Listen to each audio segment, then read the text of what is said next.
นะเนาะพ่อพี่น้องอยู่หน้าวัดรัก12พ่อพี่น้องเลยหาดแป้งรถทางสลากไปเอาเงินซ่อนนี่ก็รถเพกับแป้งกับมันอะไรแต่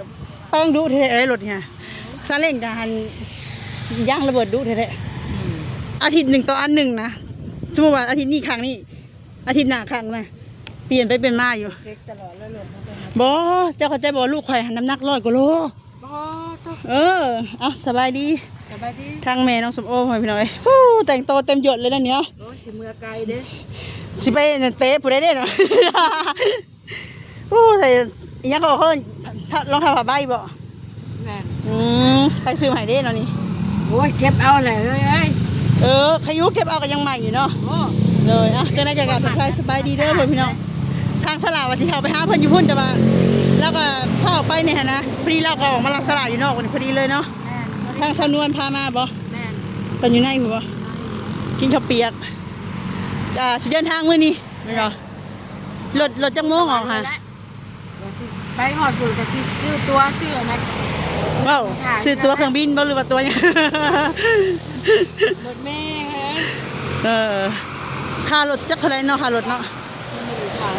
ก็พอดีเมื่อวานนี้สลาไปถ่ายคลิปเพิ่นนั่นแหละก็มีแม่ใจดีเพิ่นนั่นแหละเพิ่นก็ให้สลาเขาไปถามเบิ่งว่าเพิ่นสิไปมื้อใดเนาะทางสลาก็เลยไปถามเพิ่นแล้วเพิ่นว่าที่จริงอ่ะสิไปตั้งแต่เมื่อวานนี้แต่มันยุ่งยากนำเงินทำแม่นแหละมันบ่มีใบเบิกทางพ่อพี่น้องเอ้ยก็พอดีก็พอทางแม่เพิ่นได้ฮู้คำตอบแม่เพิ่นก็ได้ฝากเงินมาทางสลาเรียบร้อยแล้วพ่อพี่น้องเอ้ยก็สิได้ให้ทางแม่น้องสมโอนะค่าเดินทางแบบว่าไปเริ่มต้นใหม่อยู่พุ่นเนาะอันดับ1มาอยู่พุ่นแม่นแหละก็ยังดีกว่าเฮาอยู่น้ำเฮือนหมู่เฮือนคู่แหละบ่ฮู้ว่าเขาสิให้ออกมื้อใดเนาะแม่นขนาดมื้อนี่ก็ยังคณะสลากก็ยังหาก็เห็นอารมณ์เพิ่นเมื่อวานสลากก็ยังตกใจเลยว้าลูกเพิ่นก็ยันเฮาให้แม่เพิ่นก็เที่ยงคืนอีกก็แม่นแหละจักความได้อีกนะคะแม่เด็กน้อยถ้าว่าอยู่ให้ถูกที่มันก็ถึกเนาะแต่ว่าถ้าว่าอยู่เฮาบ่บอกบ่สอนเลยเฮาสอนแต่คำหยาบๆมันก็หยาบนะก็จะเชื่ออะไรเมื่อคืนนี่ก็คือสินอนคิดเมื่อคืนบ่หรือว่าจังได๋คือฮอดลูกนำบ่ทางน้องสมโอแหละก็ไปล่าลูกล่ะบอกลูกเลยเด้แล้วนวลเราไปเว้าหยอกหญ้ามันว่าลูกค้าสิมาขอนอนนำได้ล่ะบ่ฮับอันนั้นบ่แล้วก็ใจจักจิตใจเราเป็นไดเนาะคือแบบคือเครียดยังโอ้ยมันบ่เกี่ยวกันเนาะว่าอันนี้ก็บ่ได้คิดดอกว่าสิอยากอยู่น้ำลูกนั่นน่ะมันเคยอยากไปเฮ็ดเวียกคือมันบ่แม่นดอกเฮาหันเห็นลูกเฮาได้เฮาก็ดีใจแม่นบ่ก็แม่นแหละเฮาบ่สิไปญาติหยังของลูกของเต้าแต่เราบ่คิดนะบ่มีพ่อแม่ผู้ใดดอกสิไปญาติของลูกของเต้าหามีแต่เขายังให้ลูกให้ได้ดีเขาก็ดีใจมีผู้ใหญ่เพิ่นฮักเพิ่นแพงลูกเฮาก็ดีใจแม่นบ่ไปคิดแนวนั้นเสริมลูกเฮาเรียนมีอนาคตพอแล้วเฮาเนาะสำหรับ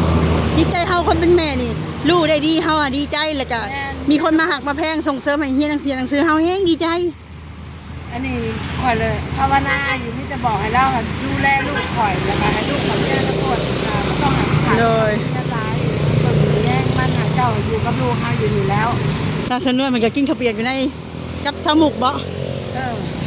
เพิ่นก็กินแล้วพุ่นล่ะค่ะดีแล้วว่ะฮะดีกว่าน้องสวยนึงไผแล้วห้องเจ้าค่ะไผใจข่าวดีแล้วบอกค่อยฮะให้ค่อยจ่ายค่อยจ่ายหล่นเลยจังว่านะอยากเลี้ยงอยู่บอกสนวนนี่สนวนอยากเลี้ยงอยู่รถค่อยกินก่อนเจ้าอีกแล้วเนาะโอ้ยรถข่อยกับรถนี่มันดวงคู่กัน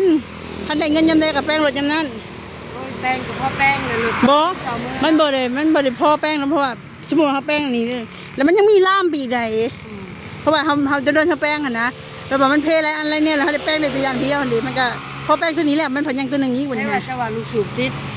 เอ้าก็เขาแก้วเขาก็เทลิ้นเข้าไปก็ได้แล้วพอเฮาบ่ได้ยันต่อเด้คันเฮาบึ้นยันต่อมันแตกเลยรู้สึกแตกแล้วไปต่อบ่ได้เลยมีแต่ผ่าจักอย่างเดียวเลยนะ3-4 มื้อก็บ่ได้นะถามเฮานี่เรื่องรถนะเฮาฮู้หมดว่าคันว่ารถเฮารู้สึกติดหาลิ้นแห้งเฮาสังเกตได้เลยเฮาจะบ่ยันต่อพอเฮายันรู้สึกมันแตกเลยพอมันแตกแล้วเฮาสิได้ผ่าจักแล้วแห้งมันก็หมดลาย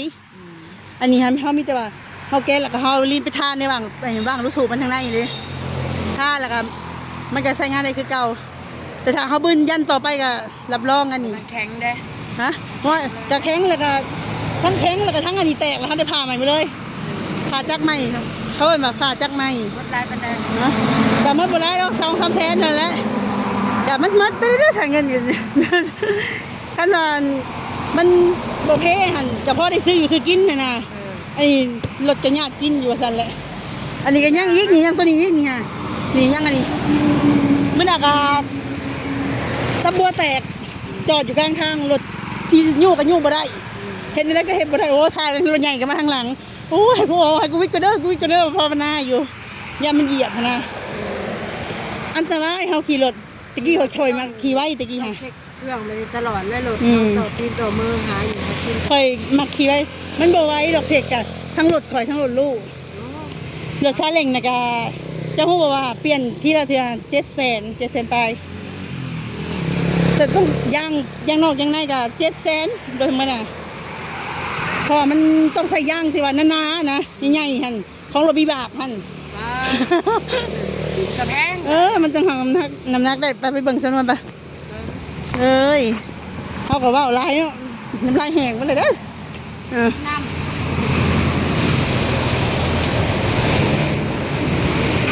เลี้ยงเขาเปียงได้ไหม เจ้าฮะ เจ้าฮันสบายดี งานมานี่นะ มี สบายดี อันนี้อย่างเลอะสามป่วยน้องหลอกบลายแล้ว เขาเลี้ยงรถเขาเลยเลย กินแน่แต่เธอ โอ้คืองามใช่เอ้ยตาช่วยยัดแขวดัดฟันอีกว่าตาแล้วผู้สาวขึ้นใหม่นี่เนาะใช้เบิ่งดูเบิ่งคักเด้อ เอานำมาให้กินเนี่ย อ่ะกินอิ่มเลยเนาะจ่ายเงินไผเงินมัน มาเชื่อ จ่ายเลย กันนี้ก็ยังยิ้มเฉยอยู่เมื่อวานนี้เราก็จนหายเงี้ยเลยหายยัง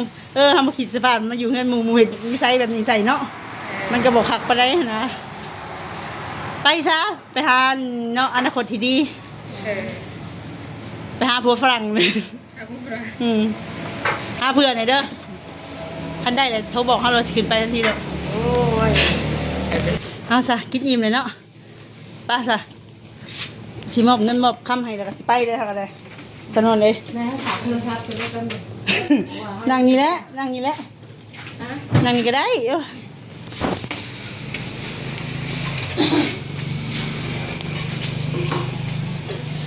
เขาก็เคยคิดอยากไปอยู่ไปเห็นงานอยู่เมืองอื่นเขาก็บอกกล้าไปใจมันบ่เทิงนะเพราะว่าเคยไปเท่าไรก็ได้แต่พัวกลับมาเนาะ โอ้ยเข้าไปแสวงหาผัว เขาบ่แม่นได้พัวกลับมาได้แต่ลูกกลับมาว่าพิษชนวน ดีเลยนะว่าหลอนนะ เอาเขาก็บอกความจริงเนาะเขาก็เลยเศร้าเลยไปไทยเพราะว่าเขาพยายามประวัติศาสตร์ซ้ำรอยก็บ่บอกร้ายพ่อพี่น้อยย่านเพิ่นเฮาอยากไปน้ำเนาะสิกะเอาเงินค่ารถมาให้เพิ่นก็มีผู้ใหญ่ใจดีจากต่างประเทศพุ่นแหละเพิ่นมาให้ประสงค์ออกนามเนาะจำนวนเงินก็50ก็1,50,000นับเบิ่งก็สิให้ทางแม่น้องสมโอเพิ่นนับเบิ่งเนาะนับถึกอยู่บ่ ละกระหาเสียละกระหา10,000 โดยจะให้ทางแม่น้องสุโอขอบคุณทางแม่เพิ่นเนาะ ขอบใจคุณแม่คุณพ่อนะคอยดูแลและติดตามลูกมาตลอด แล้วบอกคอยเนาะ ต่อตีนต่อมือ เบาดังๆเลย ขอบใจไม่ใหญ่ก็ขอบใจคุณแม่ใหญ่คุณพ่อใหญ่คอยติดตามลูกมาตลอดหาเงิน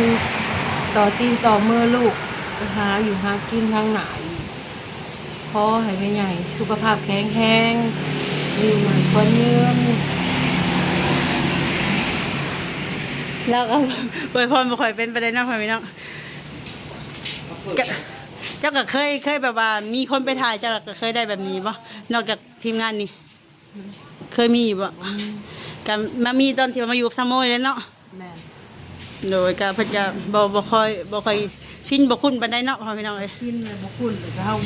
พ่อบ่เลิกนะ จังได๋ก็ดีใจนำแล้วก็เดินทางปลอดภัยขอให้เจอแต่สิ่งดีๆเข้ามาในชีวิตเนาะทางนั้นเลยจ้ะ เขี่ยไปเขี่ยมาเลยอันนี้แหละเขาเอ่ยว่าสังคมกลมนะ ได้ค่ะ สุดที่เดียว เออว่าจะเป็นคนทางยังอีกยาวไกล บ่มันได้แบบหอดอยู่นะ อ่ะกับกำลังสิจบคลิปพี่ทำไมถึงโอ้เพิ่นจะมีเรียกสิลมน้ำเนาะวันใดเด้มันมีค่ารถสิพ่ออีกบ่บัดนี้ เท่าไรเนาะ ค่ารถก็ประมาณ 3-4 แสนบ่ฮอดทั่วเวียงจันทน์หึถ้าตะปือกัน2 แสนเลย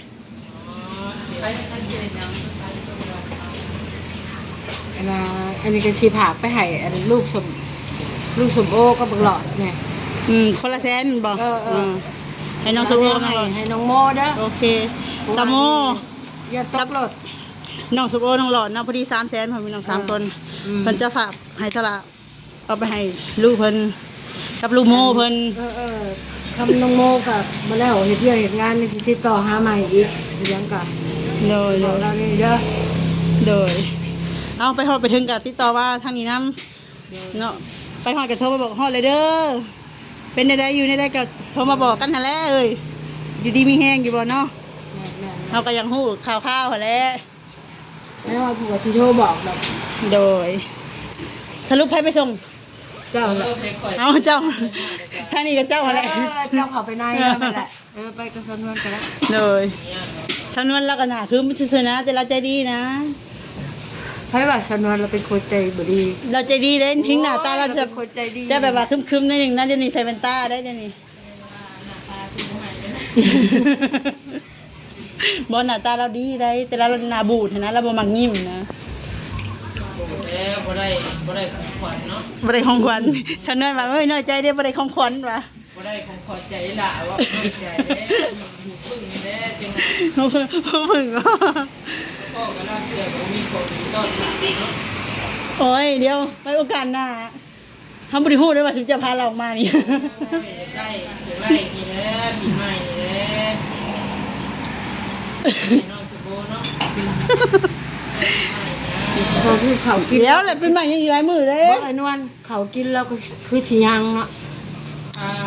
ก็เลยยินชมพูว่าเบิดเลยนะเด็กก็อาจจะมีกินอยู่หรอกเราไม่ได้ว่าอะไรเด็กเป็นห่วงไม่ยากบ่ บ่ ห่วงลูกแล้วแหละ เอาลูกคนละหลายกว่า ก็ซ้ำว่าห่วงย่าแล้วลูกกับย่าอยู่ด้วยกันนี่นะ น้ำกัดนั่นแหละกินเนาะตัวไปเบิดแล้ว จังได๋ต่อให้เราไม่ช่างเฮากับเราเป็นย่าเฮาเฮ็ดได้ซะ ที่ว่า มันเป็นเรื่องปกติได้ไม่ยากกับลูกสะใภ้เนี่ย มันเป็นของคู่กันนะถึงได้การเดินทางปลอดภัย สบายดี สบายดีเด้อ2 คน โอ้ยสบายดี โดยนะพ่อพี่น้องกะสลากกับมอบเงินมอบคำให้เพิ่นที่เรียบร้อยแล้วพ่อพี่น้องกะเพิ่นก็ได้ฝากเงินให้ทั้งน้องโรดน้องสมโอเลยค่ะให้ซาโมเนาะคนละแสนพ่อพี่น้อง โดยกะสลากอะต้องขอขอบคุณทางเมย์หลายๆเด้อที่ว่าสดซอยทางเมย์น้องสมโอเข้ามาเนาะให้เป็นมีค่ารถค่าล่างเดินทางไปเฮ็ดเวียกเฮ็ดงานอยู่นครหลวงเวียงจันทน์พ่อพี่น้องเอ้ยโดยก็ขอให้เมย์อยู่ดีมีแห้งสุขภาพเข้มแข็งปราศจากโรคภัยไข้เจ็บเงินคำไรมาเทมาเด้อแม่เด้ออยากขอบคุณเมย์หลายๆที่ว่าสดซอยทางสลากเข้ามาหลายเถื่อหลายทีแล้วทางเมย์เป็นกับสดซอยเข้ามาเนาะก็ขอบคุณหลายๆเด้อบอกขอบคุณหลายๆเด้อแม่เด้อขอสลากอะบ่มีหยังที่ตอบแทนแม่ก็มีแต่คำอวยพรขอให้แม่อายุมันคนยืนอยู่เป็นโฮมไซให้ลูกให้หลานและก็ทุกอย่างตลอดปีตลอดไปเด้อแม่เด้อบ่ว่าแม่เฮ็ดธุรกิจการงานเนี่ยหยังก็ขอให้ราบรื่นบ่ให้มีอุปสรรคมีแต่สิ่งดีๆเข้ามาขอให้เจริญรุ่งเรืองในหน้าที่การงานการเงินเด้อสาธุโดยเนาะแล้วก็ขอบคุณทาง FC หลายๆที่แบบเบิ่งคลิปสลากจากต้นจนจบเลยที่ประกาศโฆษณาขอบคุณหลายๆเด้อสำหรับคลิปนี้สลากก็จะได้ขอจบคลิปไปเพียงเท่านี้พ่อพี่น้องเอ้ยไว้พบกันคลิปหน้าคลิปนี้ขอกล่าวคำว่าสบายดี